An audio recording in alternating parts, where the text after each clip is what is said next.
Great. Hi, my name is Don Brower. I'm in the Center for Research Computing at the University of Notre Dame, and I'm one of the organizers for the FAIR Topical Working Group. This is going to be a fast talk, because I got 17 slides to go through. Let's do this. So,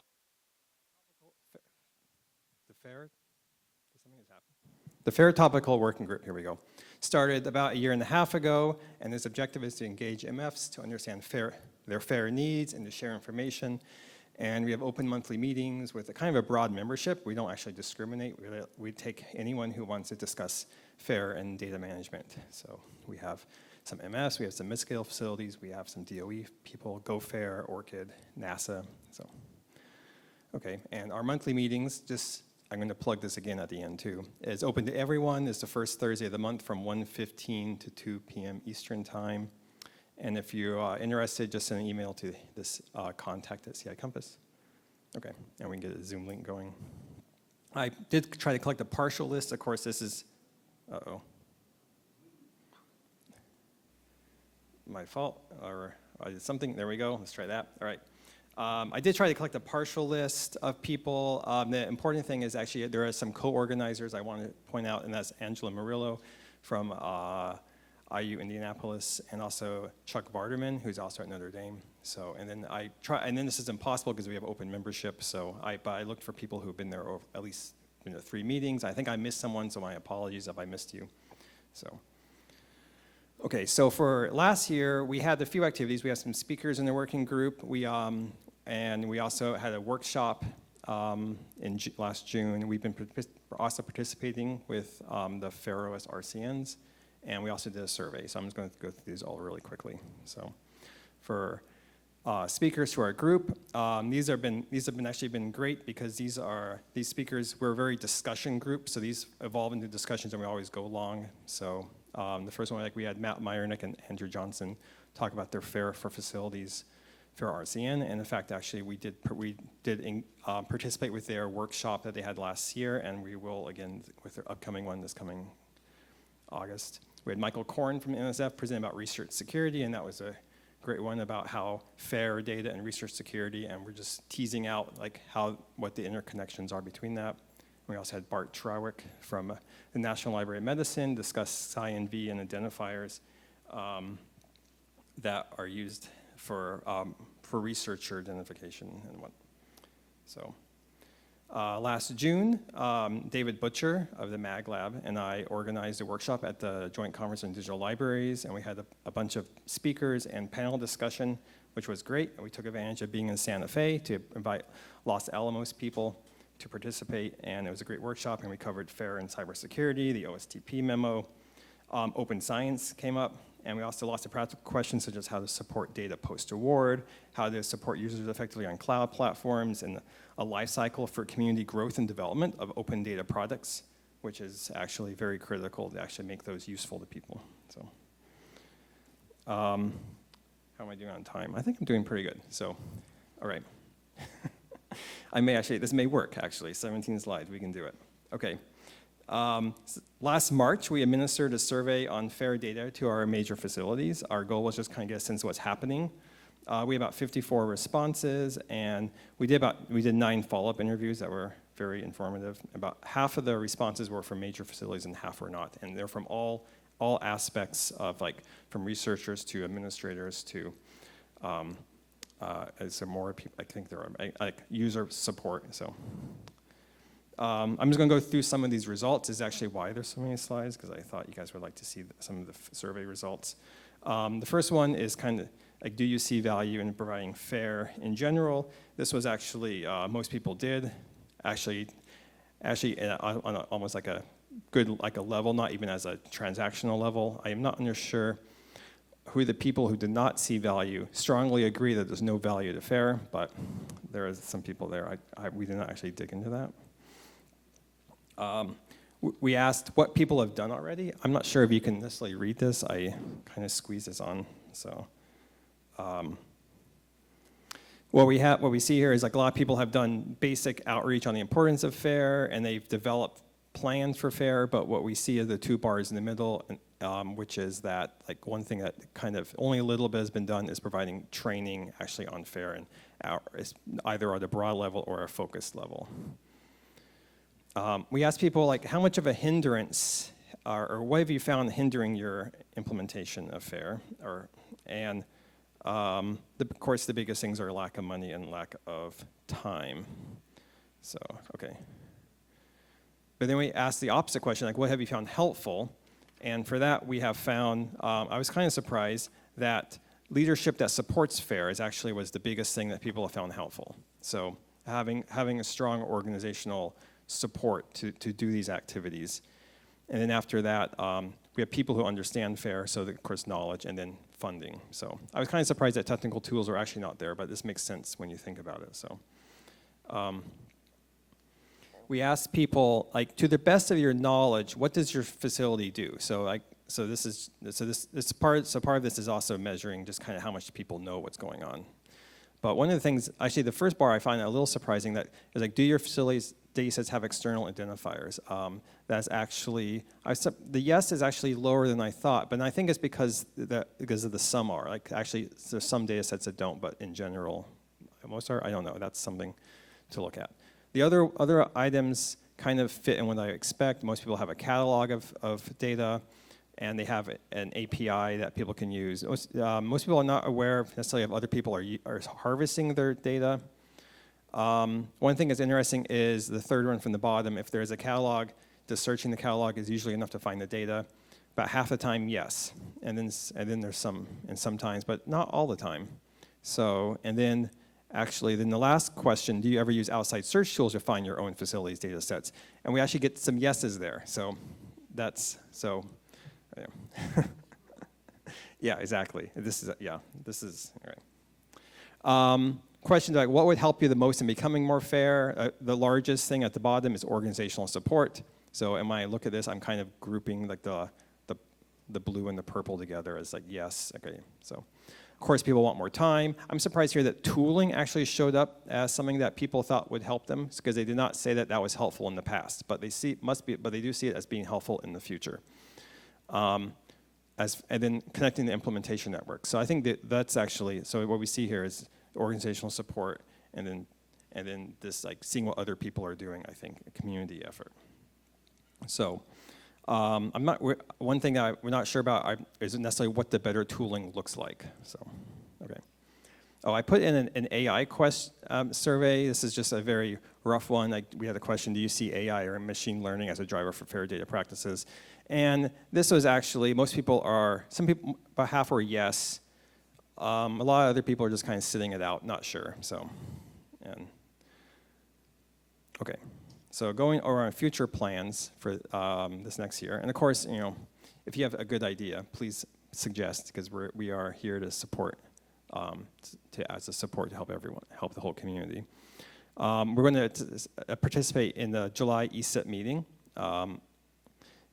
their summer meeting in person.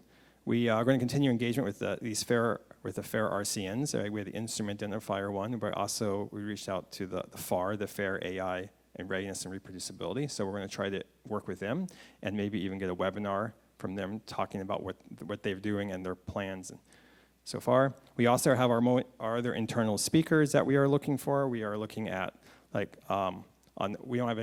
have a webinar coming up in about a month, which has not been announced. So we're going to have Mark Parsons discuss what NASA has been working on to FAIR as their FAIR strategy across their, I think, 36 repositories.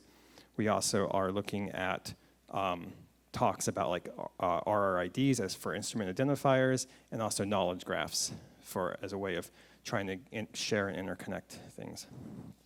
Okay. And then I just want to end by reminding everyone about our meeting time, and please feel free to show up. So thank you very much. Great. Thank you, Don. Thank you very much. Our next speaker is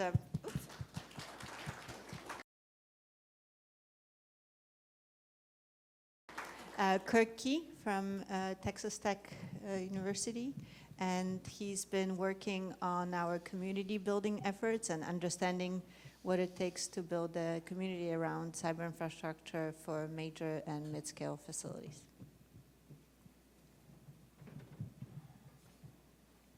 All right. Thank you, Eva, for the introduction. Hi, everyone. I'm Kerk, key senior personnel with CI Campus and also a faculty member at Texas Tech University. And today I'm going to give you a quick overview of what CI Campus has been doing in the area of community building. Just as earlier in other talks as well, with the concept of the a community of practice was brought up, and then I think that that's a very important concept. It's a very commonly understood concept in our community as well. But I want to mention that here at CI Campus, we actually drew from some literature. So for a community of practice, we understand it as a group of people who share a common interest, profession, or passion. And actively engage in collaborative learning and knowledge sharing with each other. And I think this definition really captures very well why we're here today at this workshop. So even though I have the opportunity here to give you an overview of what we've been doing, but I really want to acknowledge and give credit to three graduate research assistants at Texas Tech University, a Hispanic serving institution. So Mahidi Hassan and Sayo Okolei and Jody Litsi have been doing a lot of the work in this area, conducting interviews, analyzing the data, and providing some insights that I'm summarizing and sharing with you today. So what we've been doing in 2023 was we conducted about 23 interviews across 21 MFs and mid-sized facilities and related organizations. And for the interviews, the longest interview we had was about 65 minutes. The shortest was about 29 minutes, on average about 48 minutes. So thank you for the generosity of your time. And actually, some of our interviews are here in this room. So thank you for giving us your input on our initiative here. And also a little quick overview of the professional roles represented in the data. We have about 13 directors or managers and 4 project staff, 3 technical staff, and also 3 scientists represented. And we hope to continue with this effort and talk to more of you in the community in order to understand how to best build a community of practice to serve you. Based on the definition of a community of practice that I went over earlier, we actually generated some research questions and that we were targeting in our particular effort. And the first question that we explored last year was, is there a sense of community among MFs? And a quick summary of what people told us in the interviews is that yes, in general, people reported that there's a sense of community, and this is especially when people know each other and they share experiences with each other. However, this sentiment is more shared among people who hold more at the manageable a position at manageable level, less at the members level. And then we can kind of understand that because most of the time, the managers are the ones, the directors are the ones traveling to conferences and workshops, so they get to actually meet other people in the community. And that's, I think that explains so very well why managers and directors tend to feel more of a sense of community at the same time, and that's why I think that here at CI Campus, especially for this year's meeting, we also have a streaming option to engage some of the other MF professionals who are not able to travel to the workshop, but at least plug them in digitally. So thank you for those of you who are streaming in and joining us online. Another sentiment that came out from the interviews that we conducted was that because each MF has a specific science mission, so they often face some unique challenges in their domain. And because of that, it can feel a little bit siloed sometimes when we talk about, do we share a sense of community overall? But the other main point is that, but when we identify common challenges and common interests, these are some of the topics that will bring us together and feel like we face the same challenges and we need to share information with each other in order to thrive as a community. And so here I list a few topic areas that are probably not surprise to all of you in this room: cloud, cybersecurity, long-term data archive strategies, and also including the pandemic were some of the common challenges. And here I also want to note that when you checked in this morning with CG and also Nikki at the check-in desk, they probably picked up an infographic. So this infographic over here is a summary of some of the findings that we put together as Ewa and I concluded one of eager projects. Also, we consider it as a sister project under the overall umbrella of CI Campus. The project is called CI for Resilience. So if you have any feedback on this infographics about how some of the strategies and mindsets to deal with a crisis such as the pandemic, please do share with us. The second question that we explored last year was why is it important to build community or practice for MFs? Why is this important? The reason we explored this question is because during our interviews, a lot of people told us that we are very busy. Time is a problem.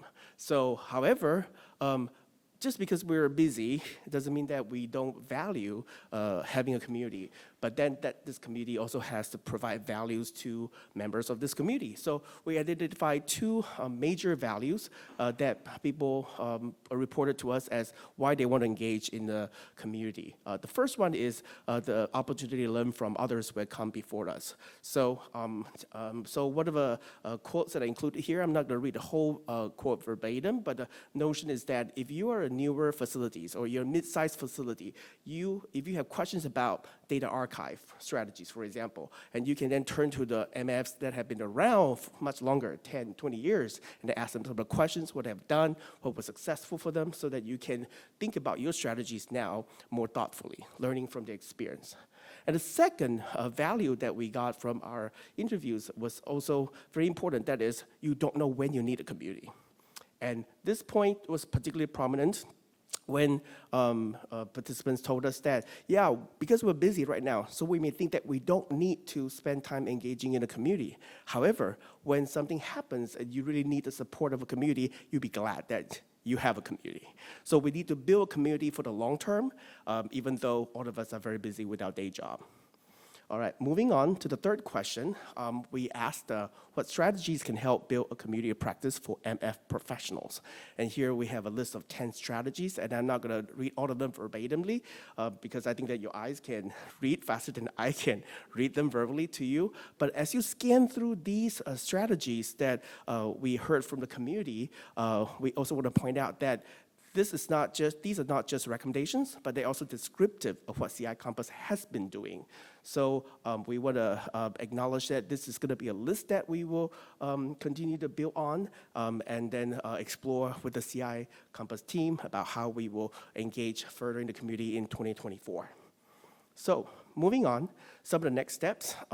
Since in 2023, we conducted a lot of qualitative interviews, and in 2024, we want to quantify and measure the degree of community, the sense of community among MFs with a survey. So at some point, you will hear from us, and we would like to use a survey as a next phase effort because this will allow us to gather more input from a larger group of people. And then we want to also rate and rank the 10 community building strategies in the survey so that we know, hearing from all of you as community, how should we prioritize some of these efforts. We will also be seeking concrete examples and suggestions for the 10 strategies, and we will use the 10 strategies as a checklist, maintain some of the things that we are currently doing, at the same time explore creative ways to kickstart new strategies.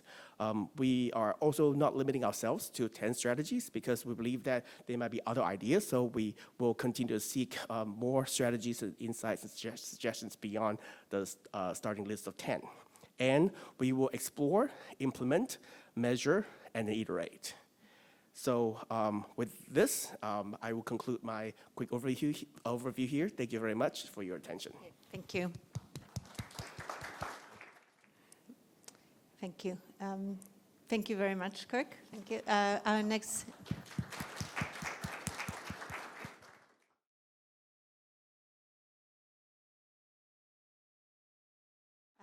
Our next speaker is Andrea Murillo from Indiana University in Indianapolis, and she's a member of CI Campus, and she's one of the fearless leaders of our undergraduate student fellows program.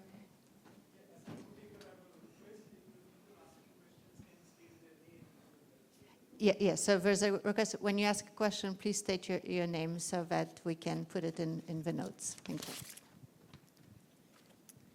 Hi, everyone. Can you hear me? Yes. Perfect. Sorry, short, so can't quite see me over this. But hi, everyone. I'm Angela Murillo. I'm a faculty at Indiana University. I'm also going to talk a little bit about our CI Compass fellowship program. So just to let everyone know what the program goals are, our goals are to broaden student participation in CI research, development, deployment, and operations. And so we provide undergraduate students the opportunity to learn about CI development and major facilities, develop CI-related skills. Oh, is this better? Oh, that's better. Yeah, I can hear you. Sorry. Okay. This is what life as a short person. Anyway, and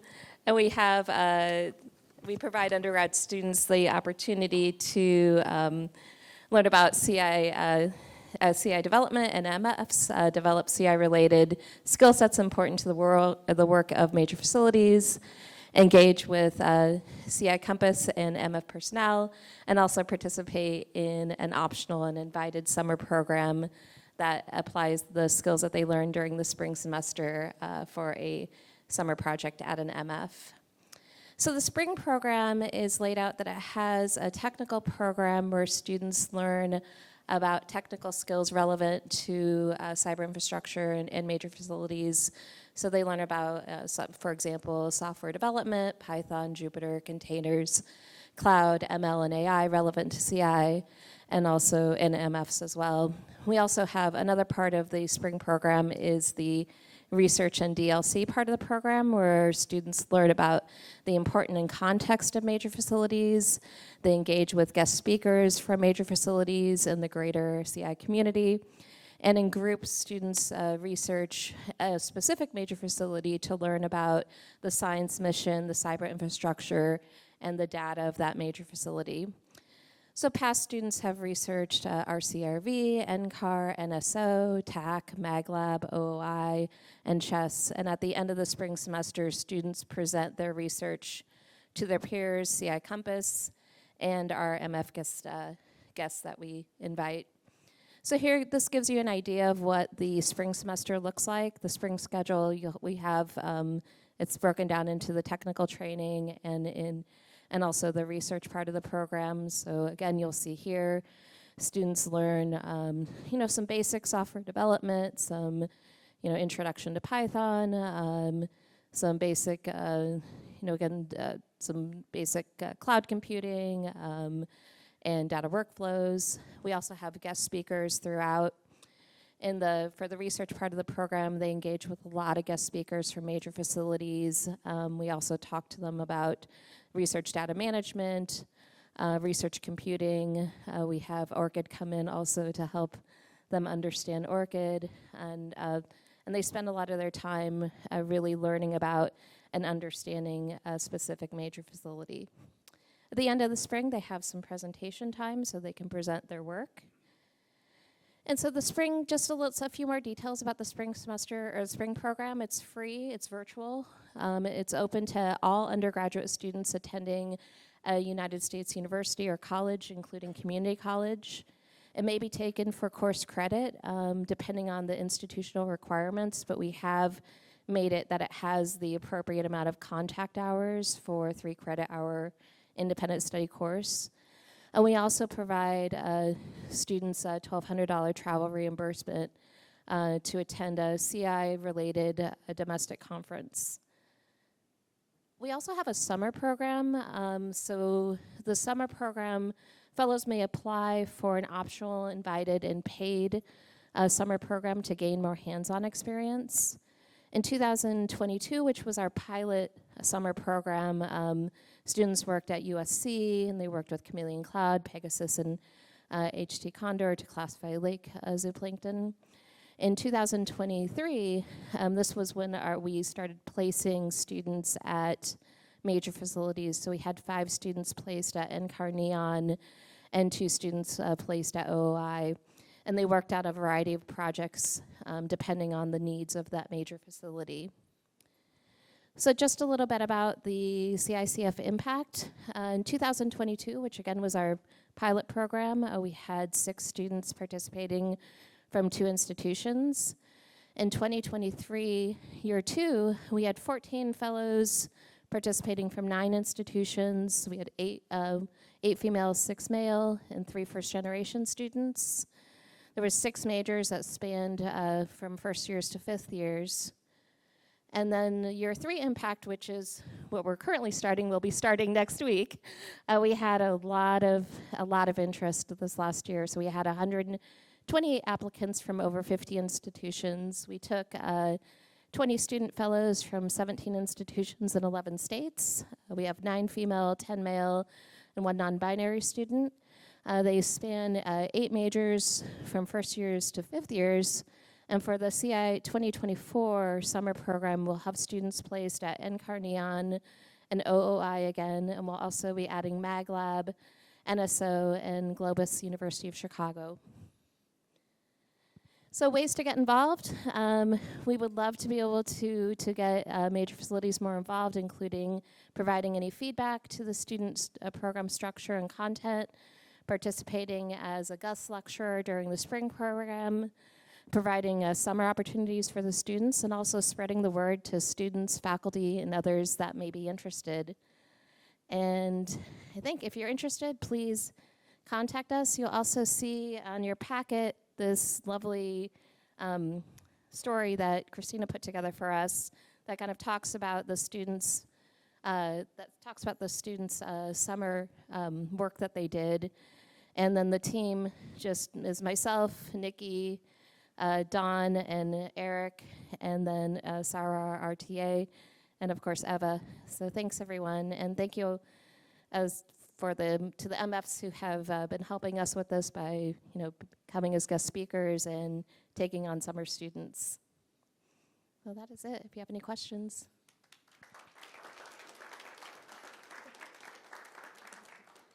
Let's thank Angela. Thank you so much.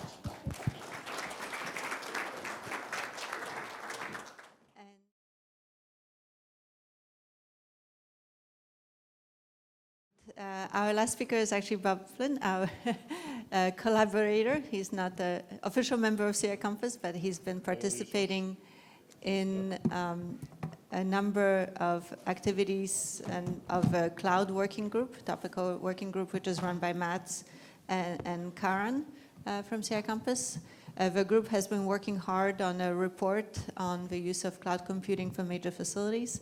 And Bob will give us an update on the report and the group's activities. Thank you. That's not it. There we go. All right. So during the pandemic, reaching out to friends, since everybody was on Zoom, reaching out to friends around the world and having lunch with a friend in Budapest or family across the country or something. So I kind of feel like that's what happened to kick this thing off. So back in the Stone Age, before cloud was so ubiquitous here in the IT conversation, there were pilot interviews that took place with major facilities managers and staff. Cloud emerged from that conversation as an important topic that people wanted to learn about. It was a major theme, so there was a lot of curiosity and uncertainty and really just lack of information. And that led to the creation of the Cloud Infrastructure Working Group involving the major facilities. So the charge for this group was to understand the current cloud practices at the major facilities. Some were being driven to the cloud, some were just curious about the cloud. Understanding the research alternative solutions, and also to keep up with emerging cloud trends. So they wanted recommendations developed for the major facilities. And so that put forth the challenge. And so most of the major facilities have been around long before cloud computing. That A lot of that infrastructure is already built in, and there was a need to follow current mandates. Always a concern about cost, which will come up again here.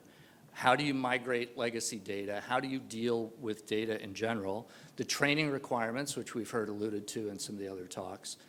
And change is kind of hard. So a group came together, and there were participants from many organizations in the working group. And you may wonder how I ended up here on stage talking about this. Well, so when Mats and Karin heard that I was coming here, they said, we've got a sucker. And so I'm your speaker today on this topic. So it was an interesting evolution, the paper that was developed. So there was some discussion around what the actual target audience was. It kind of, was it the researchers? Was it the major facilities staff? Was it the administrators, the decision makers at the major facilities? So we debated that term a lot because that really drives the focus of the paper. A lot of the contributors put in firsthand experiences that they had that was great for use cases, for hard numbers, even though that's snapshot in time. And it led to a lot of debate about what's relevant. And it may come as no surprise, but a lot of these anecdotal experiences inject bias. And I've been working in the cloud space for a long time, and there's a lot of strong opinions one way or the other about that. So one of my personal missions as a participant in the group was trying to reduce the weighted language that was in there, you know. Unreasonable costs. Okay, we can say that they're high costs, but who's to say that it's reasonable or unreasonable costs? So things like that. So we finally consolidated all of the work.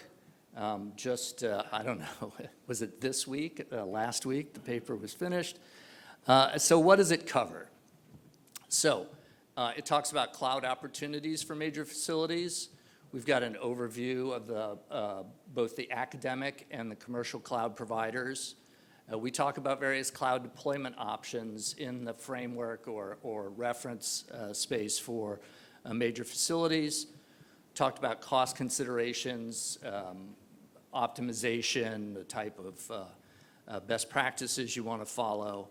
And then navigating a concern around vendor lock-in, which some still have. And then we have a section on training, which I think everybody agrees is vitally important.